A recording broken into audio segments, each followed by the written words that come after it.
So I am going to welcome our first reader, Ricky J. Martinez.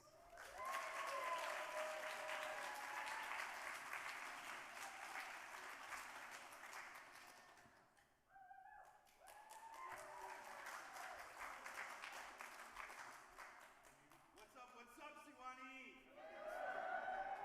I am Ricky J. Martinez. I'm a Cuban American, first generation. I live in Miami, and I'm a playwright fellow. With us, we have Scott, Nikki, and Sean. This is an excerpt from my play, With the Swallows.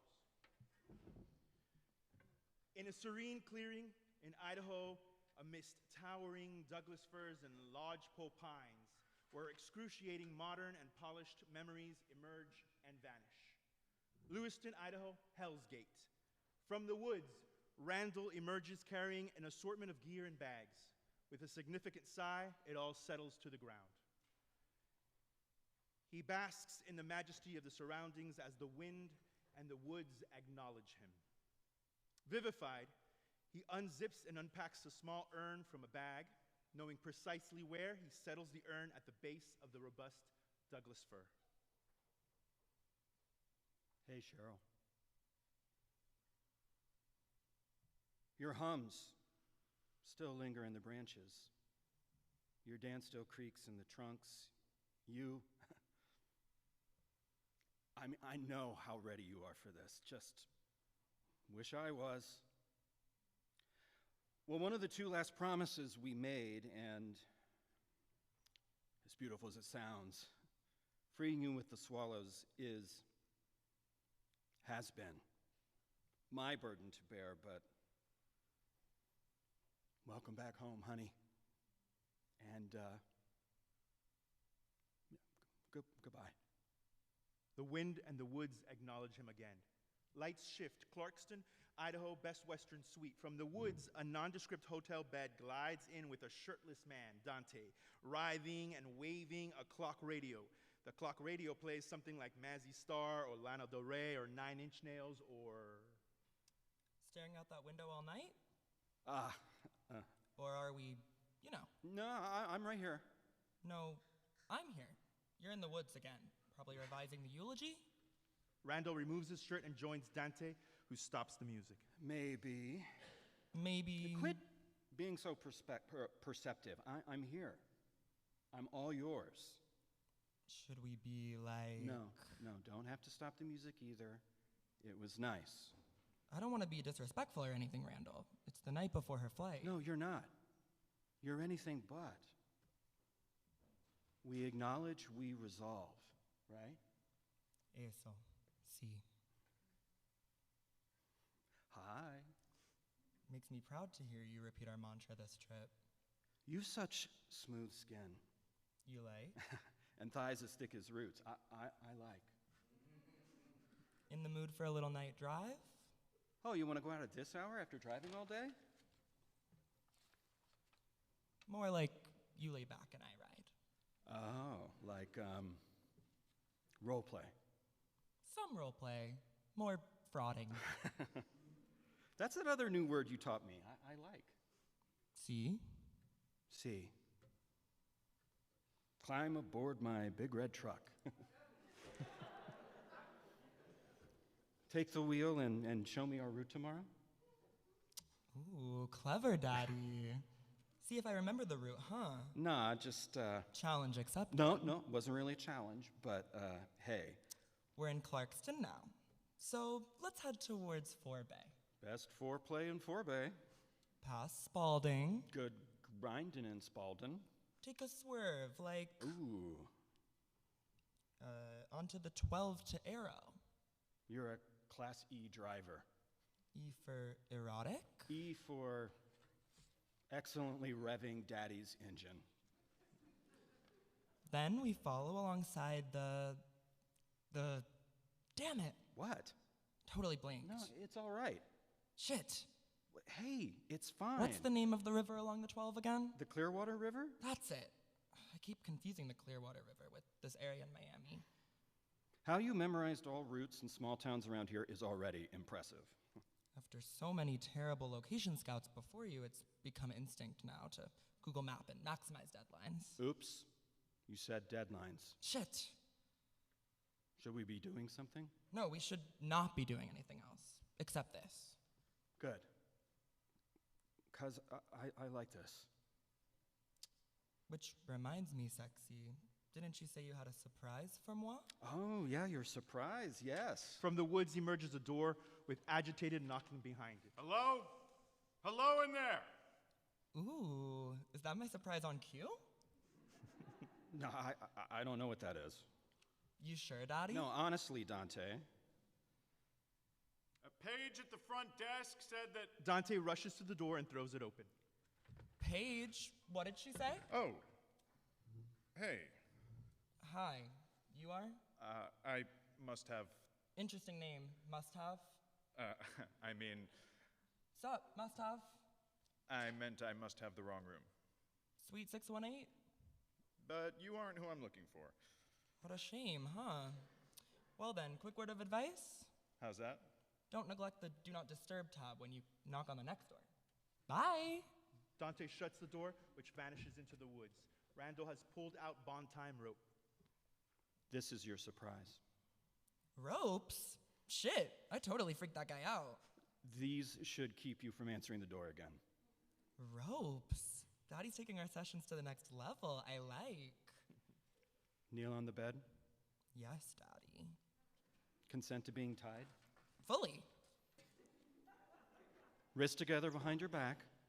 Wow, tonight you're really coming out of your shell, Randall. It's what this trip's about, right? No, not really, but tonight it can be. Hey, safety first. A safe word? Pick one. Red balloon. That's two. You'll definitely know I mean stop.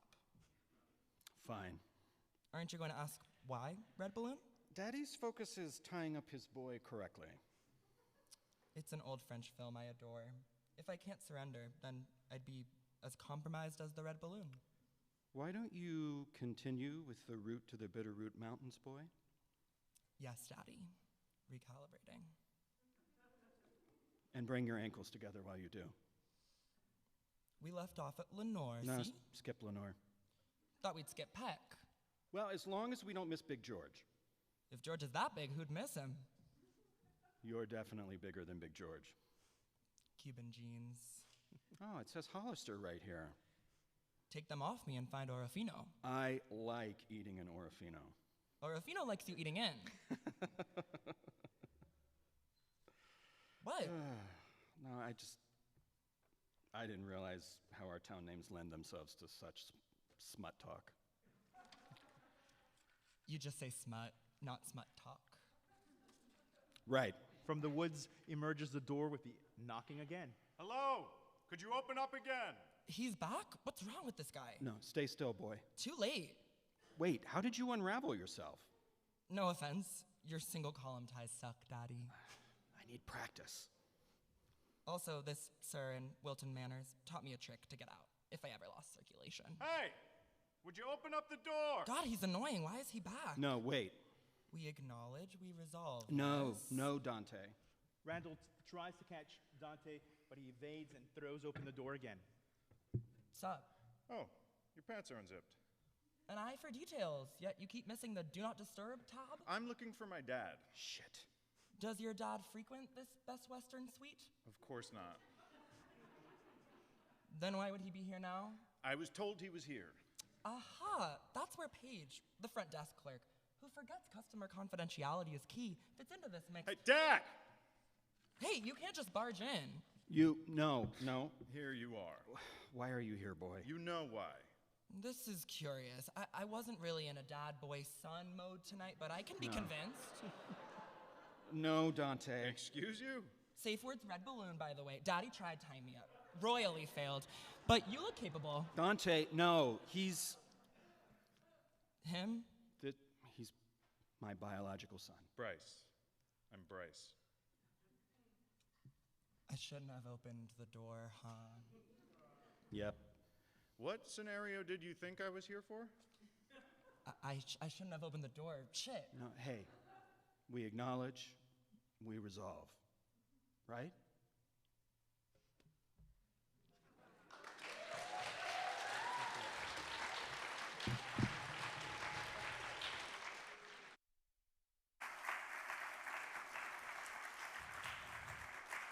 Up next, Kristina Gorcheva Newberry.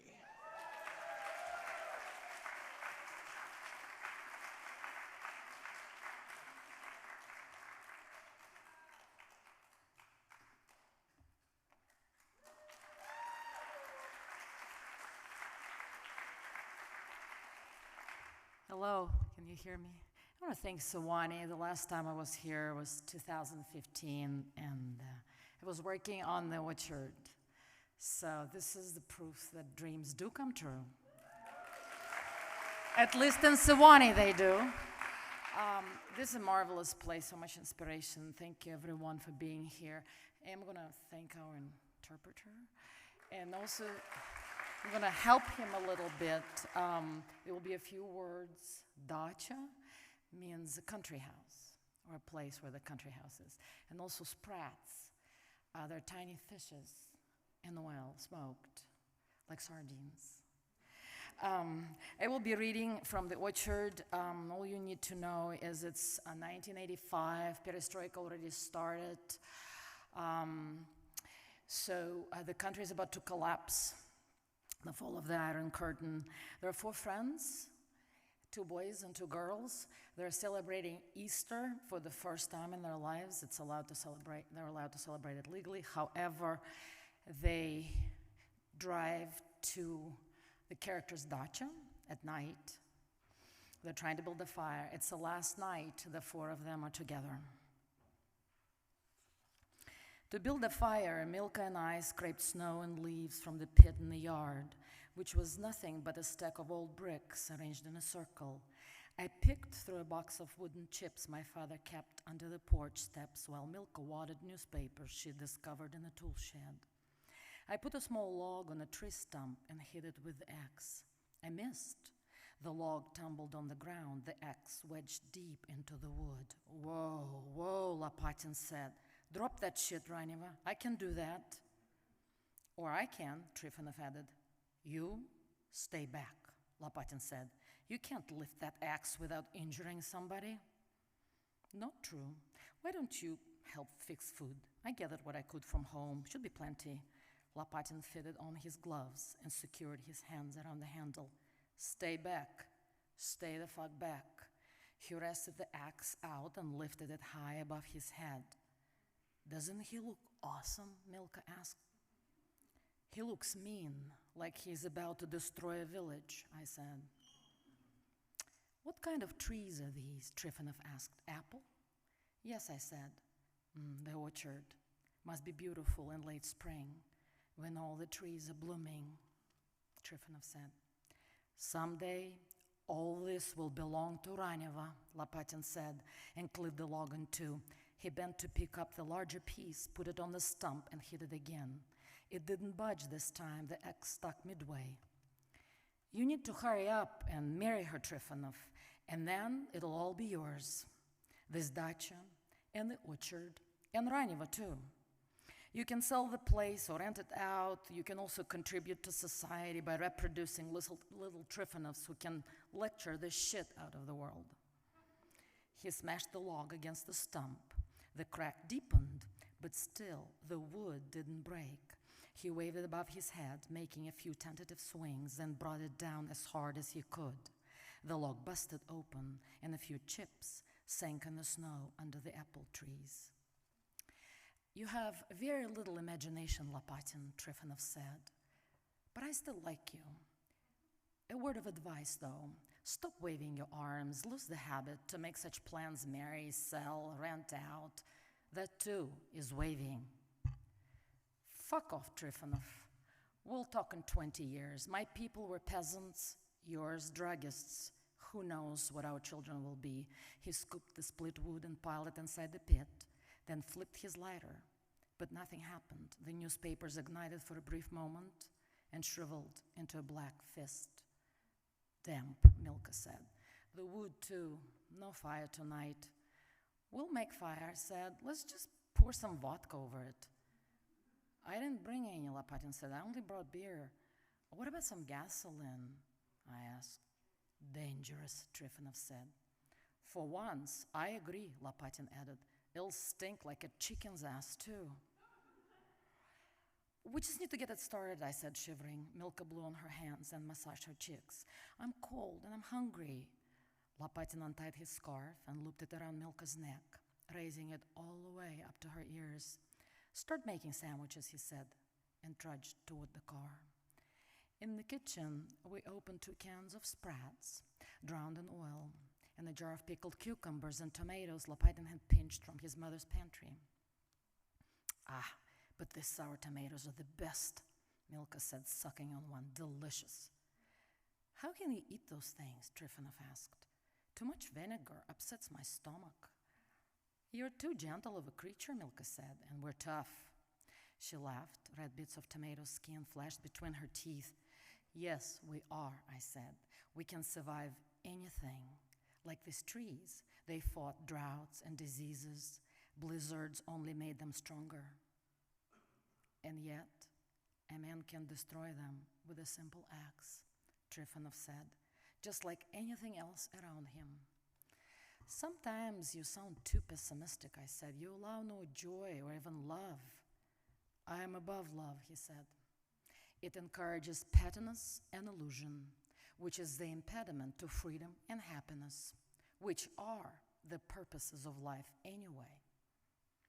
How Chekhov of you, Milka said, her nimble hand fishing out another tomato. One has to live a life in order to discover its purpose. True, I said. And sometimes it changes too, like this orchard. It looks dead now, but in just 2 months it'll be alive, swelling with leaves and blossoms, and then there is no place in the world more beautiful. The whole country is like your apple orchard, Trifonov said. But how did you come to own this land, Anya? Think about it. Your grandparents and great-grandparents were probably dutiful revolutionaries. They sang communist hymns and spied on their neighbors and friends to survive, to get ahead. And who can blame them? Those were the times, right? But they betrayed and buried many, walked on corpses. The dead are looking at you, whispering at you from every apple tree, from every branch. We owe our lives to the dead, and yet we haven't come to terms with our past. We don't know it. All we do is talk and get drunk. But to own our present, we must own our past. Stop your highfalutin bullshit, Trifonov, before I stuff a rag in your mouth and burn you at the stake, Lapatin shouted from the doorway. Your folks are just as guilty as mine or Anyeva's. Everyone spied, and everyone killed, and everyone pissed blood when arrested. Now, come out, look at this hot, raging beauty people, and bring beer and food. The fire kindled in the pit. Lapatin kept feeding it slivers of wood and paper we assumed he had found in the trunk. The flames climbed higher and higher, and he squatted, warming his ungloved hands over the burning logs. He leaned over and picked something from the stump, tearing and scrunching the paper before feeding it to the fire. Nice and dry, he said, and threw some wood into the pit and reached for more paper. But Trifonov caught his hand. Are you out of your mind?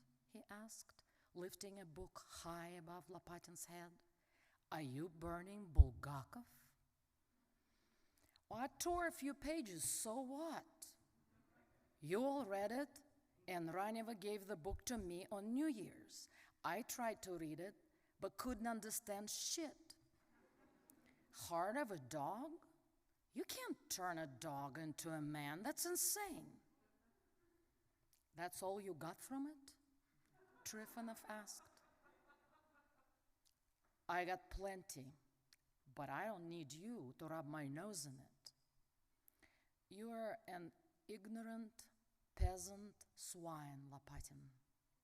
Lapatin sucked the rest of his beer, then waved the empty bottle in the air, finally setting it on the stump.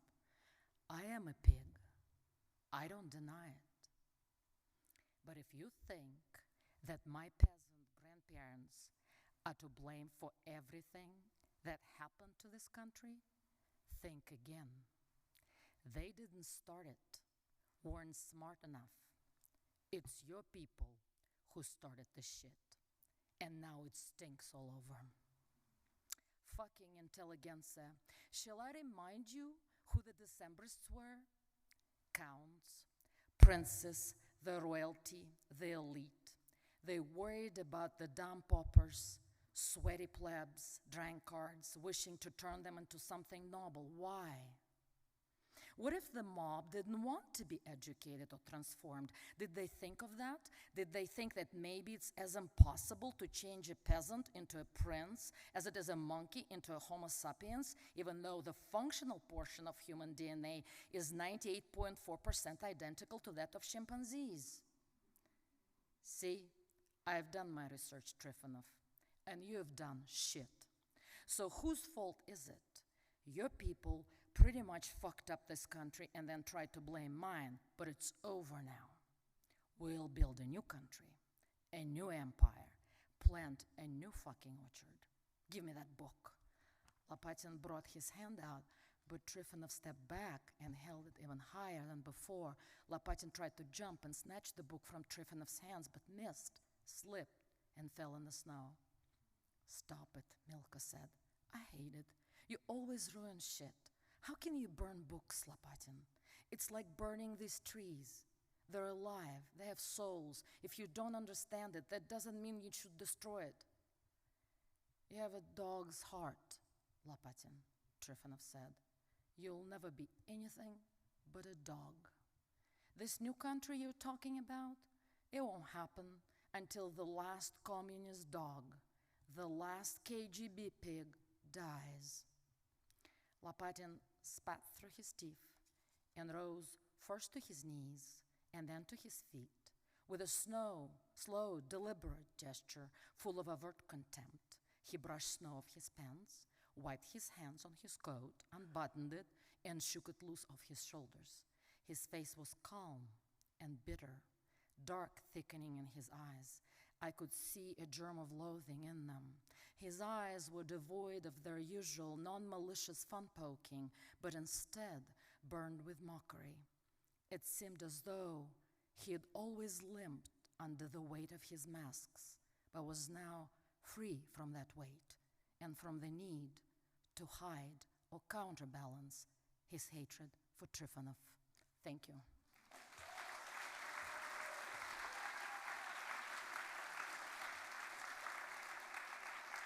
Our next reader is Marissa Crane.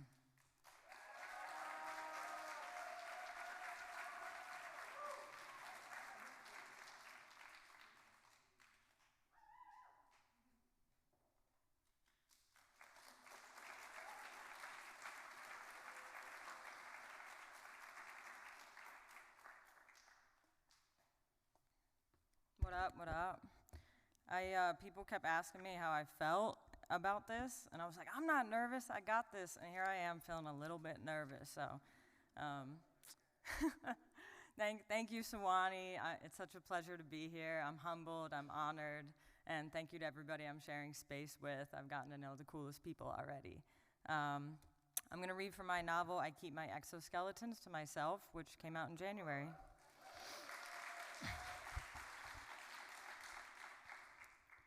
The kid is born with two shadows. You better believe I head straight down to the Department of Balance office to appeal their decision. It isn't right giving an extra shadow to a baby. It's not like she killed you on purpose, Beau. She's a newborn baby, for fuck's sake. She's basically a more sophisticated potato. And that's exactly what I tell the receptionist, resting his boots on top of his desk. He's long and slender with a droopy face. Where's the father, he says. I'm her other mother, I say, trying to steady my pulse. I always hate this moment of vulnerability, of simultaneously waiting for and anticipating a reaction. Oh, I see. He clears his throat, then lowers his boots and leans his elbows on the desk.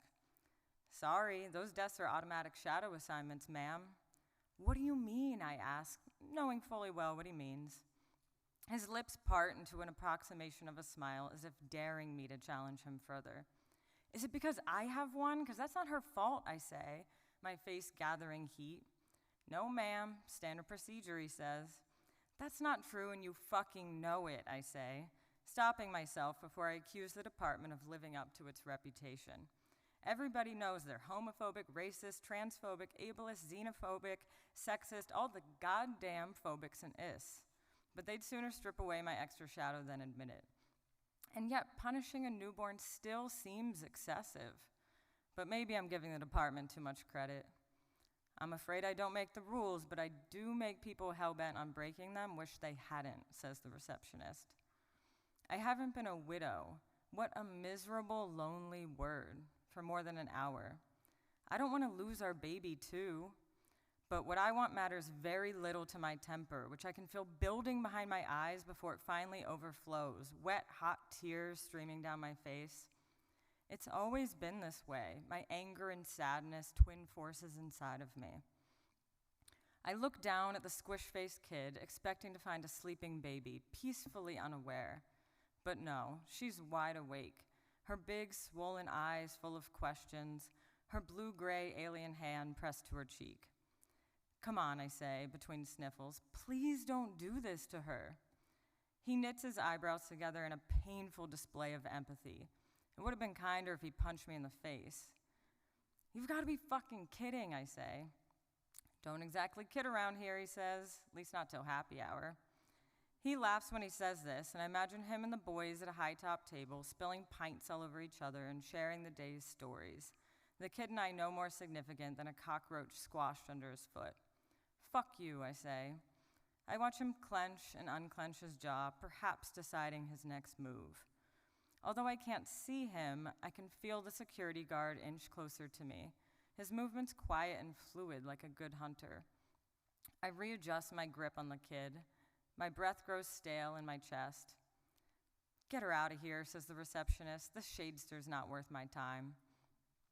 The security guard grips me by the bicep and escorts me out the door, releasing me into the world with a small, pointed shove. Upon confronting the car seat, I realize it had been your job to learn how to use it. It takes me 20 minutes to get all the kids' parts where they need to go. Except for her second shadow, it has a smug freedom about it that sets my teeth on edge. I swear I catch it high-fiving mine. You aren't waiting for us when we get home. You aren't in bed reading. You aren't cooing in Mischief's fluffy little face. You aren't sifting through the mail, perusing the circulars for sales. You aren't, against your better judgment, making an afternoon coffee. Suddenly, all this unoccupied space. I want to get blackout drunk for months on end. Yeah, that's what I want. I want to sit in my own filth and like it. And what did we learn today? I asked the wailing kid, patting her baby body with a damp sponge. On the other side of the sink are the dirty dishes. Mischief leans down to lick the solidified butter off a plate, and I shoo her away. That's exactly right, I say. We learned I am the second most well-behaved person in this room. I wait for a reaction, but the kid seems unmoved. I want to be someone who moves people, even tiny, helpless people. Now, where is that switch, the one that turns off such a humiliating desire? A dozen or so drinks would no doubt do the trick, but I can't get properly wasted. I have a baby to keep alive. But how? A therapist might diagnose my panic disorder with a panic disorder of its own. When we first decided to start trying, I said things like, I can't even wash a wine glass without breaking it. What if I break our baby? You pulled me close and reassured me that baby's bones were made of rubber. I imagined an impossibly small baby with a skeleton comprised of pink erasers. I imagined rocking our baby to sleep, my fears smudged and unreadable. Get me there, I thought. I knew you were impractical, but I didn't realize you were this impractical, you once said, removing an entire lemon from our garbage disposal. I'd heard good things about the cleaning potential of citrus. That was back before the department slapped another shadow on me. We argued so often, we thought we'd made a mistake marrying for love when there were things like fear and loneliness to bind you. For the record, you had no business coming into my life just to turn around and leave. On our first date, you took my hand across the table and smiled with every atom inside of you. Your boldness was almost revolutionary. I thought, what are the odds this is happening everywhere, all the time? On the second date, you said, I could hang out in a dumpster with you. The very idea excited me. Once I've safely strapped the kid to my chest, I do what's expected in these situations. I pick up the phone and change people's lives forever. What are you talking about, says your mom. What are you even saying? I'll stop there. Thank you.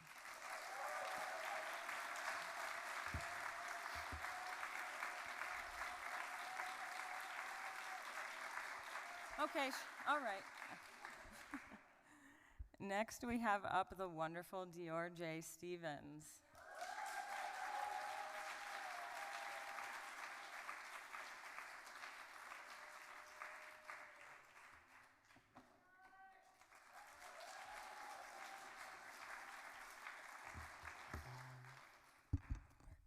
How y'all doing? Good? Cool. Thank you for coming. I know it's raining and gross outside. What is the, y'all ever get confused which one is the stopwatch? There it is. All right, let's do it. I'm gonna be reading from my debut full-length collection of poetry, Cruel Cruel, just came out, thank you. Just came out in March with Nightboat Books, and I like it a lot, so I'm gonna share some poems. All right, this first one is a long-form poem. It's the first poem in the book. It's called Once Again. Once again, reminded I am not enough, rough snout, stuffed full of pretty wisdoms, no outside luster be. Once again, reminded how a smooth 7 ain't never gonna be no tantalizing 10. Once again, inferior to Greek statuesque bodies captured in grams, untethered, sickle cellular devices. Once again, flying over occupied lands on a white man's snowy dime. Once again, flashes of tens of putty bodies. Once again, self-destruct, self-sabotage, self-low deeper than rivers of flyover envy. Once again, reminded I nothing, reminded I ching, reminded I worth the worth of half a feeble man or a quarter of one sparkling black boy. Once again, I expose you, exposed, we all exposed, just below the borderline. Once again, shit goes left, left, left, plight left, left. Once again, feminine nails, masculine chin strap, feminine digits, masculine eyes, masculine maudlin, feminine chainsaw, masculine born again, feminine. Once again, holding breath like it owes me something. Once again, wings flap restless, dust up in our house of smoke and ain't shit on fire. Once again, anticipating chemtrails of yesteryear to sprinkle over me, warm like I've forgotten. Once again, mama, once again unnamed, or I refuse to give you name, feign Alzheimer's early onset. I know the Mary ain't helping. You hush now. Ooh, once again, clutching diamond ancestry. Yes, I speak of ancestry lined with diamonds and ivory blood. Leon, you captive, captive. If I go home, when I go home, will I go home? Do you have a home for this baggage? Once again, blink fast. Big girls don't cry. Big boys pay bills, fuck bitches, get money. Once again, mind endless. Once again, scroll infinities laced in front lines, good times, mostly lapsed. Once again, a language given unto, reworked new, or perhaps refurbished direct. Once again, just saying some shit. Once again, passing my red rocks. Once again, simplicity reigns. Once again, once again, once again, Once, since dunce, truce flux, carry home. Once wailed truest symphonies and lowest hell bottoms, and yet that nigga still ain't call me flat back. Do you see me bare now? Once again, reminded I am not more than I am. Once again, once again, once again, once again. Again, again, once. Thank you, thank you.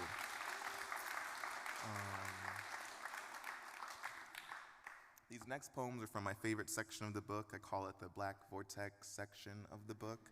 I'm really proud of me and Nightboat, made a very pretty book. I'll show it to you if you come with me. This is 4/03/2020 HES. 2 black ravens, 1 dog, 1 man, resting amongst topaz weeps for companionship. I am not who I am, who was I, who I was when I was. I am the dolphin in a mask, in plain view. Cool. For this next one, I need some audience participation. So we're going to do this gesture thing that's going on this week. When I do this, I need you guys to say, "Believe in me," together. So let's try it out. Believe in me. You're good. All right, so whenever I do that, that's the cue. All right, 4/13/2020, walk the plank. Femboy nails clawing up rafters of hypercriticality thrice removed. Hop in shower, grab rave blue squeegee. Try your damnedest to scrub dirt, ancestry off of neck, arrow arms, maleficent bird chest. Hear thy rumble spit, it will taste only of mountains and mantras. Bellowing, untethered in this, are unceasing. That was good, thank y'all. That was thanks, thank you. It's the largest audience I've done that with, thank you. This next one's weird, y'all. All right, this is my favorite poem in the book. This is 4/14/2020, To Be or Not to Be, Queer Fag, Sweeter Than Machino. Begin in reflection. Mirror possibilities, little biddies staring brown-eyed in reflection. Waltzing home, plastered to the moist plywood skin of men holding you up just to lay you down. Reflection corduroy boots. Reflection of corduroy immaculate, slapping you harder than any fly ball. There's still sting in our gums if you glide across ever so. Reflection unruly, tepid, and masochistic. Reflection so farcical, your peanut gallery breaks Oshun in the stands. Reflection R, reflection B, reflection so. 2 months reflection that you'll never look into without Cuervo bravado. Deciding to think post-fissure now. Reflections in Wisco Hayward mist, found flowers wrapped up in jasper cases. Reflections so high I praised Mother Gaia. Reflections last pages tumbling blindly into an aftermath of reflection crisp Sierra. Lighting my nostrils on mint, ever green, ever violet, ever rage. Reflection anchor into skin. Skin crave, skin fold, skin graft, skin patty cake. Reflection under salted shroom submarines, raking big cash into brittle bones. Trust me, trust baby, reflection. Stay in church at least 4 hours too long, reflection.